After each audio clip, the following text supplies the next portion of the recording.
Whatever it is, just find your mountain. Hello everybody and welcome to another episode of the Athlete Podcast sponsored by Sports for Champions. Today I'm delighted to be joined by Team GB's Honor Bartlett. How are you today, Honor? Good, thank you. How are you? I'm very well, thank you. Thank you so much for joining us. We'll start at the very beginning as we always like to. How did you first get into skiing? I first got into skiing on a ski holiday in France. Lovely. And how old were you? 2, really young. 2 years old, wow. Yeah. And were you the kind of kid who just wanted to try the hand at anything? I'm guessing you've heard.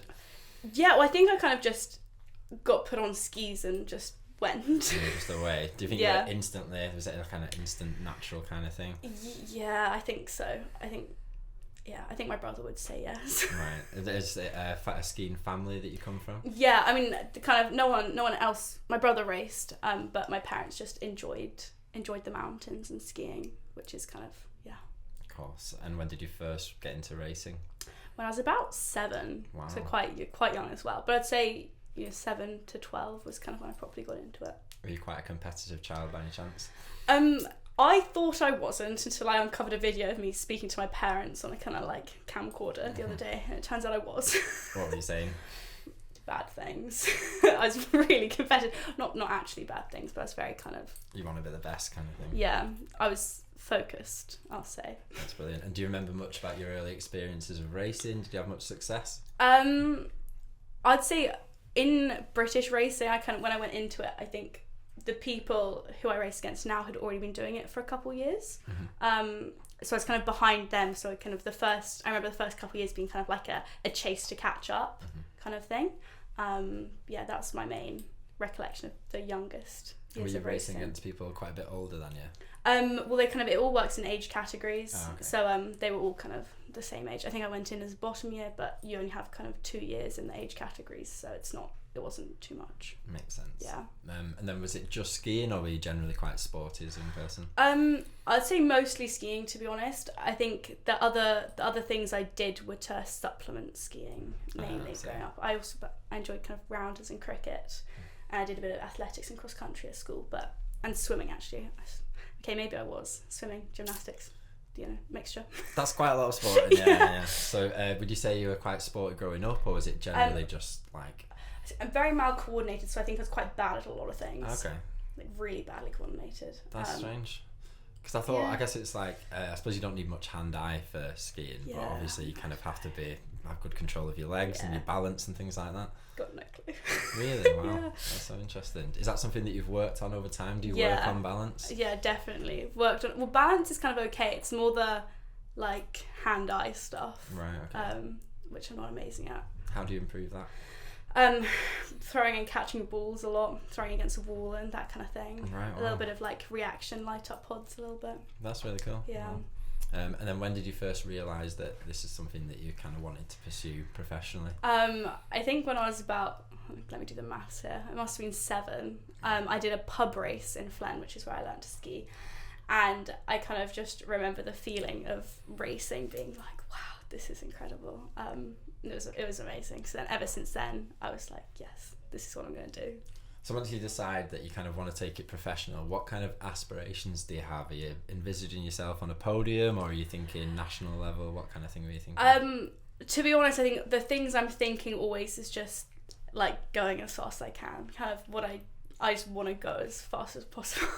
That's cool. And that's what I envision, trying to be the fast. Just really fast. Yeah, just as fast as possible down the hill. Makes sense. And then Team GB kind of picked you up at around 13, is that right?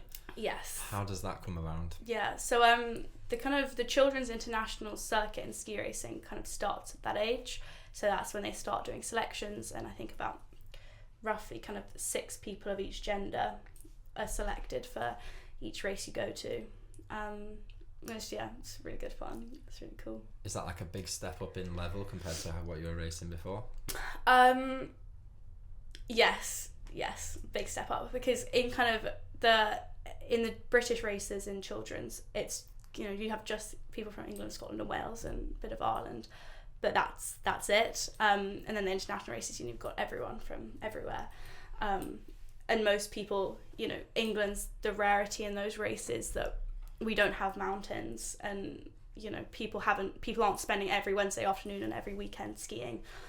So everything's kind of your training half as much as everyone else's. So it was a big kind of jump, and it's a big kind of wake up call that everyone else has been doing more. Yeah, that must be really difficult. So you're competing against somebody who presumably not only has skied since a very young age like yourself, but has also been able to ski every weekend. Yeah. Is there a big difference between sort of those country groups that I imagine levels out over time? I think it kind of levels out over time. But in ski racing, you have a large proportion of people from, predominantly skiing nations, so kind of France, Austria, Italy, Switzerland, Scandinavia, where they have a very large number of really competitive people.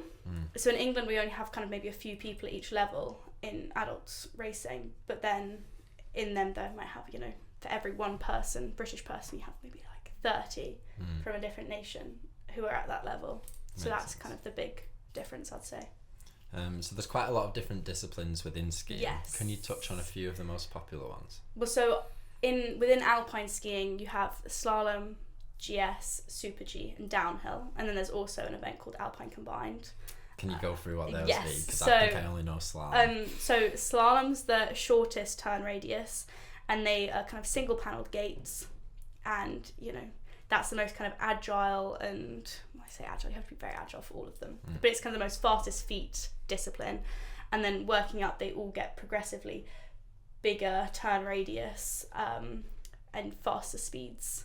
So essentially different ways of describing weaving down the slope. Yeah. And you go in past, like, is it flags? What are they? Yeah, so for slalom it's a single pole, and then for GS, Super G and downhill you have kind of two poles with a flag in between. Okay.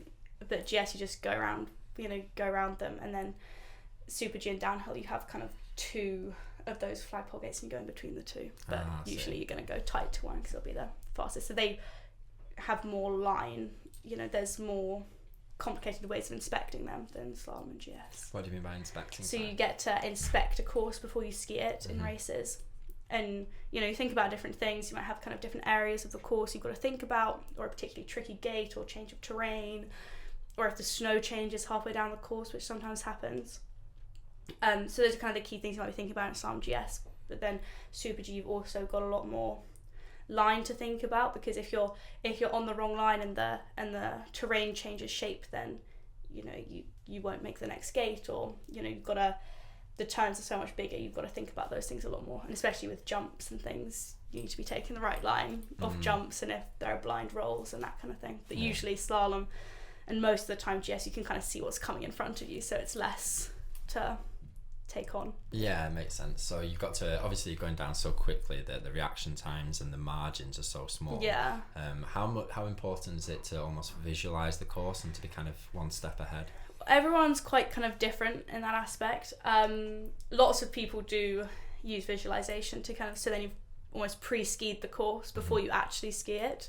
So it is important, but then also you never know how it's actually going to run until you're on it, because you might inspect that the snow's going to run one way, and then you're on the course and it feels completely different. So there's a lot of reacting to what's in front of you as well. That makes sense. And in terms of the disciplines, what was your primary discipline as a young skier? Obviously still quite young. Well, so you only start doing downhill when you're in adults. Okay. Because it's kind of more dangerous, you're going faster, and you've got to be, you're expected to be technically stronger to be able to do it in a non-dangerous manner. So in children's you just do slalom, GS and Super G, and honestly I went through stages of being better at all of them and kind of enjoyed them all the same, but most of my kind of better achievements were in GS predominantly. And is that what you're focusing on now? I currently am focusing on all of them, predominantly technical disciplines though, which is slalom and GS, because I'm trying to get a proper technical base before doing speed when I'm older. There you go. And would you say you've always been fearless on the slopes? I'd say when I was younger, yes. Then I would say there's a brief stage after kind of injury of having a little bit more like anxiety with going kind of, full. I didn't realise it at the time, but then kind of now I'd say I'm on the other side of it again, and I'm like, oh, I was actually a little bit scared for a while. Yeah. So But so I'd say in general, yes, with a brief blip of no. What do you think it takes for somebody to approach it with no fear in that way? Because obviously if you have an injury, it makes sense that would bring with it a bit of trepidation about the course. But what do you think it is in the first place that just makes you be able to full send? Loose marbles. I have no clue. I'm being a little bit nuts. I think it's irrational to be fearless a bit, but you've got to hone that and use it. Channel it into exactly. The right pathway. Yeah, definitely. So you mentioned injury there. I know that you did have a really difficult to get over injury. Can you tell us a bit about how it happened and perhaps how it sort of affected you? So I had a concussion when I was younger that took a while to get over. I woke up in hospital and I had no idea where I was. I didn't know what month it was, what week it was, and I was by myself in Austria when I was like 12 or 13, so kind of didn't have anyone around me. And I had no recollection of me falling at all as well. So I thought I'd fallen down the stairs and had broken my arm and I was in hospital and that's why I was there. But it was quite kind of a freaky experience being in a kind of a different country, everyone speaking different languages, no idea why you are where you are. But that wasn't the difficult thing. I think the difficult thing was afterwards, the symptoms kind of lasted for a long time and you kind of, sometimes if someone says, that's going to take you 2 weeks to recover from, realistically you need like 2 months to recover from, but you just assume that after 2 weeks that means you must be fine. And I think with concussions especially, sometimes you don't realise how bad it was until you've recovered. And I think because you can't measure, it's not like you can get a scan, it doesn't show up on an x-ray or an MRI unless you have physical damage. So it's hard to measure recovery until you've already recovered. And I think that's one of the things that makes it so difficult. Definitely. How long did you have off the slopes? That's a good question. So there was, I think the period that helped it recover the most was about 7 months. But there were times where I thought I'd recovered, but then I realised I hadn't recovered, and it's so there was some times where I was on the slopes where I probably shouldn't have been, but no one knew the wiser until afterwards. Hindsight, it's a wonderful thing. Yeah, there you go. Yeah. And in terms of, it must have been difficult being so young. I presume at that age, all you wanted to do was ski. Yeah, I think it's very difficult when the thing that you kind of use as your escape. Your escape then is kind of taken away from you a bit, but you actually have something you want to escape from, and you're kind of in a bit of a vicious cycle there where you can't, do what you want to do, and that's making you want to do it more. Yeah, I think a lot of people, it probably resonates with a lot of people, obviously not necessarily to do with skiing, but I think a lot of people go through periods in their life where they do feel that frustration, and perhaps the thing that can sort of relieve them, they're not able to do at the moment. What kind of processes do you think helped you get through that period? It's a really good question. I think that the other thing that made it hard with head injury was that can't use screens that much, and light was difficult, so going outside was difficult because you're really sensitive to light, and reading couldn't do much of. So that it didn't just rule out skiing, it also ruled out exercise, ruled out going outdoors, ruled out reading, ruled out watching movies. So you're kind of stuck there and you're like, there's nothing for me to do. What were you left with? Playing with the dogs? Playing with the dogs was a big thing. I had to make a list of activities. I ended up eating a lot, and that's, I think, something that helped with cooking and baking, because that's something you can do, and so experimenting with that kind of thing. That was probably the main thing. Ended up painting my nails and repainting my nails a lot because it's very limited things. Resorted back to making friendship bracelets and that kind of thing. I know education is very important to you. How did that affect your school life? I think it affected it both. It affected socially as well as from a kind of grades point of view. So I know that some kind of teachers realise they're like, you've gone from being able to do this and now you can't even do this. I think it affected languages the most for me. So I kind of went back and, I used to be quite good at French, and I went back and I'd lost a lot of French in a very quick period of time, which probably wouldn't have happened. So that was difficult, but also socially, I think that with head injury, it kind of messes up the way you think about things a lot. So kind of there were times where you don't enjoy as much being around other people because it's kind of more stressful, and it's not something that brings you calm.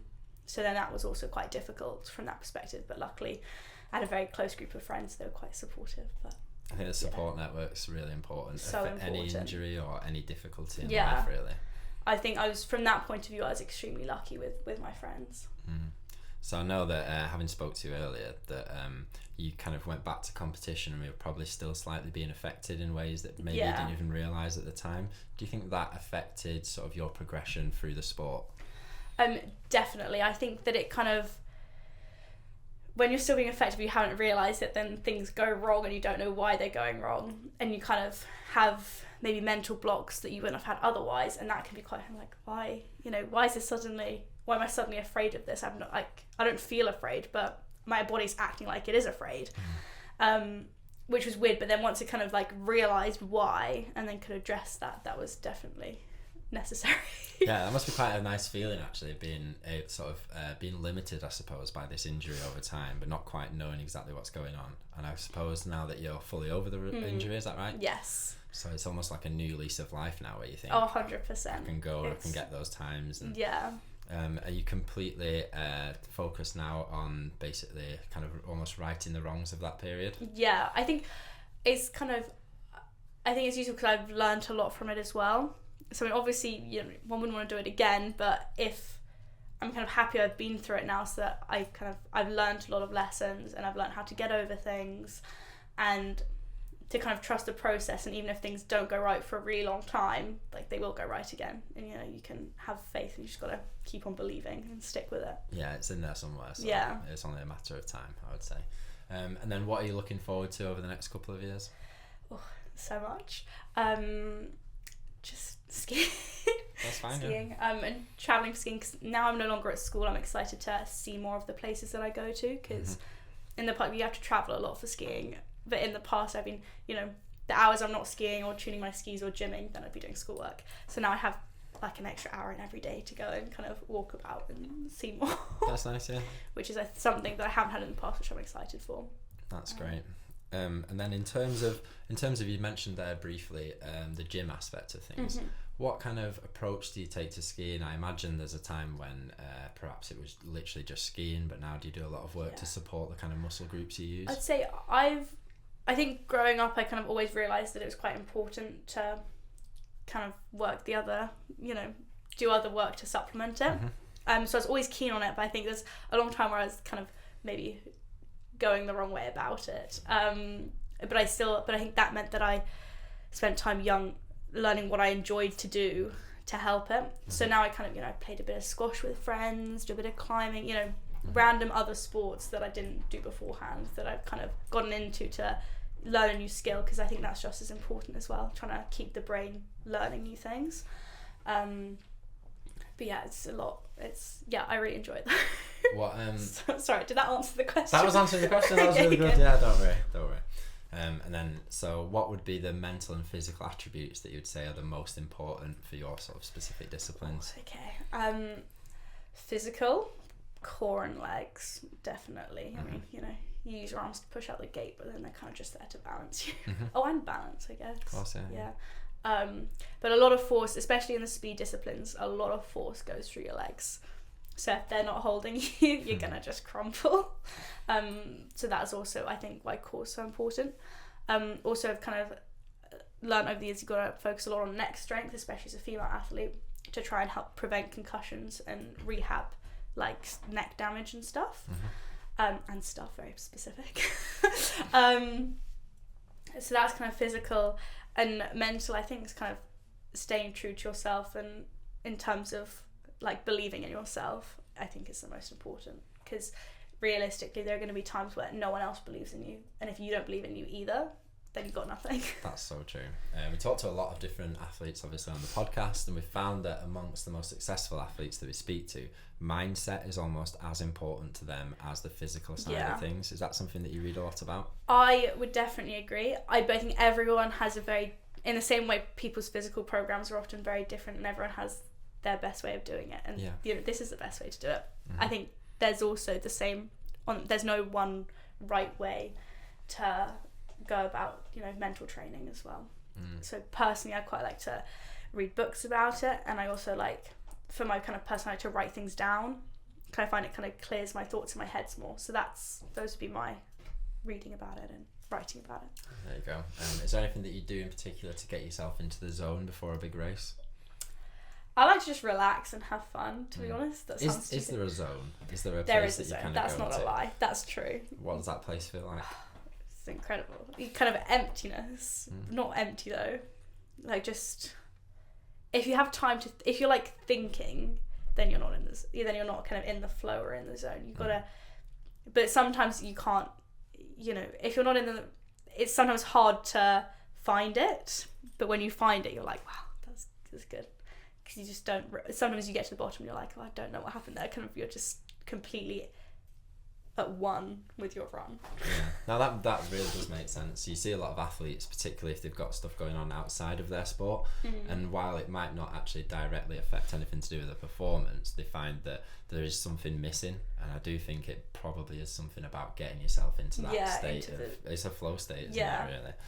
And what would you say your favourite moment on snow has been so far? Oh, that's so difficult. I couldn't narrow it down to just one. I just like being on the snow, to be honest. You just enjoy just living life. I also I definitely think skiing is one of those things that's cool because you have, the sport of like racing, which is the one I do.